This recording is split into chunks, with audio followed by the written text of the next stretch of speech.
Motivational speaker হিসাবে বিশ্বনবী বলে আল্লাহ রাব্বুল আলামিন অনেকে নবীর বিশ্বনবী বলে, কথা কোন ঠিক কিনা? মানে বিষ্ণু বলেন বিশ্বনবী গো, বিশ্বনবী বেদবের দলগল।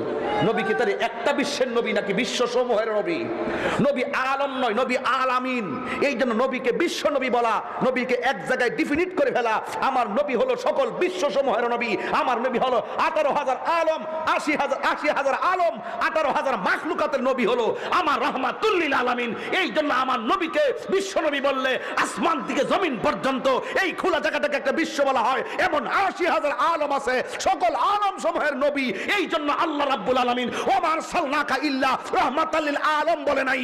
আল্লাহ নিজের ক্ষেত্রে আলহামদুলিল্লাহি রাব্বিল আলম বলে নাই, নিজের ক্ষেত্রে বলেছেন আলামিন, নবীর ক্ষেত্রে বলেছেন আলামিন। এই জন্য নবী হলো সকল 80,000 আলমের নবী, 18,000 মাখলুকাতের নবী। এই জন্য নবীকে বিশ্ব নবী বলা যাবে না।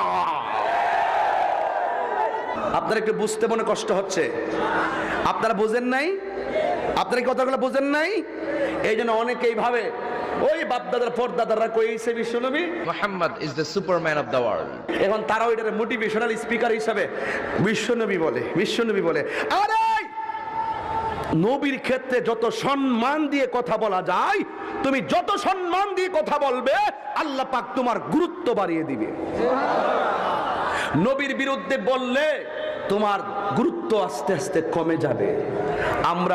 আমরার মতন বেড়াইত দেখতে আসলা বেসুলা, বয়স হতো যতটুকু হইছে আলহামদুলিল্লাহ, কিন্তু যেই জায়গায় গিয়ে কথা বলি, যে জায়গায় গিয়ে আলোচনা করি, যে লক্ষ লক্ষ লোক আমি চোখে দেখি, অথচ ওই চেয়ারে বসে আলোচনা করার একমাত্র অদক্ষ, আজকের চেয়ারে বসে কথা বলার অদক্ষ অযোগ্য লোক হলাম আমি।